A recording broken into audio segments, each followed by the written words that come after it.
प्रागैतिहासिक काल वह समय है जब मानव ने लिखित भाषा का आविष्कार नहीं किया था। यानी इस समय की कोई लिखित रिकॉर्डिंग या लिखित दस्तावेज मौजूद नहीं है।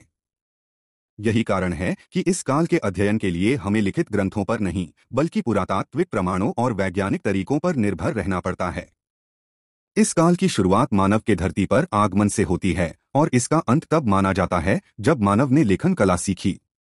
भारत में प्रागैतिहासिक काल का अध्ययन हमें यह समझने में मदद करता है कि यहाँ के लोग कैसे जीवन बिताते थे, उन्होंने किस तरह औजार बनाए, कैसे शिकार किया, खेती शुरू की और धीरे धीरे स्थायी बस्तियां बसाईं।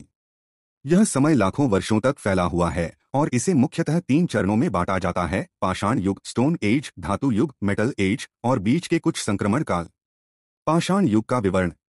पाषाण युग को आगे 3 भागों में बांटा जाता है: प्रारंभिक पाषाण युग, पैलियोलिथिक एज, मध्य पाषाण युग, मेसोलिथिक एज, और नवपाषाण युग, नियोलिथिक एज।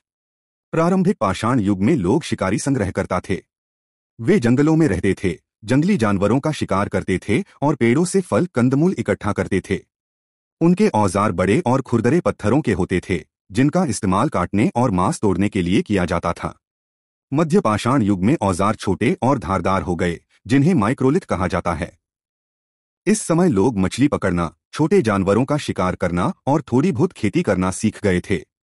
नवपाषाण युग में सबसे बड़ा बदलाव आया। लोग स्थायी गांव बसाने लगे, खेती और पशुपालन करने लगे और बर्तन बनाने की कला सीख ली। धातु युग और संक्रमण काल। पाषाण युग के बाद धातु युग आया, जब लोगों ने तांबा और कांसा का इस्तेमाल शुरू किया। इसे ताम्रपाषाण युग, चालकोलिथिक एज, कहा जाता है। इस समय कृषि तकनीक और विकसित हुई, व्यापार का प्रारंभिक रूप सामने आया और लोगों ने मिट्टी के साथ साथ धातु के औजार और हथियार बनाने शुरू कर दिए। धीरे धीरे लोहे का इस्तेमाल भी शुरू हो गया, जिससे खेती, युद्ध और निर्माण कार्यों में बड़ा बदलाव आया।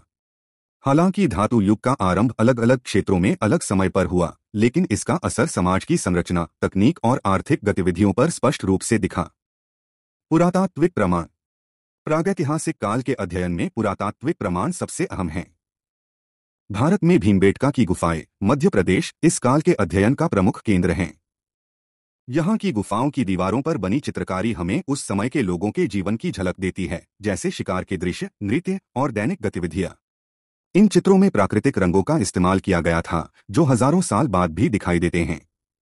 इसके अलावा राजस्थान, गुजरात, महाराष्ट्र और दक्षिण भारत में भी प्रागैतिहासिक स्थलों की खोज हुई है। इन स्थलों से पत्थर के औजार, हड्डियों के औजार, मिट्टी के बर्तन और पशुओं के अवशेष मिले हैं। जीवन शैली और सामाजिक संरचना। प्रागैतिहासिक काल में लोगों का जीवन प्रकृति पर पूरी तरह निर्भर था। प्रारंभ में वे खानाबदोश थे, यानी भोजन की तलाश में एक जगह से दूसरी जगह जाते थे। मौसम, पानी और शिकार की उपलब्धता के आधार पर वे अपना ठिकाना बदलते थे। धीरे धीरे कृषि के आगमन के साथ स्थायी बस्तियां बनने लगीं। इससे समाज में श्रम का विभाजन हुआ। कुछ लोग खेती करते थे, कुछ पशुपालन और कुछ औजार या बर्तन बनाने का काम।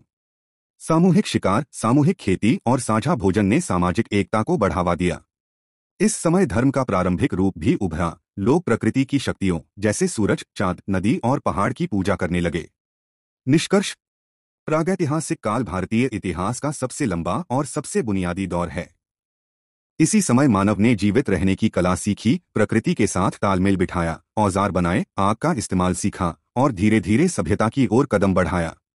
यद्यपि इस काल के बारे में हमारी जानकारी सीमित है, लेकिन पुरातात्विक खोजें और वैज्ञानिक अध्ययन हमें यह समझने में मदद करते हैं कि आधुनिक सभ्यता की जड़ें कितनी गहरी और प्राचीन हैं।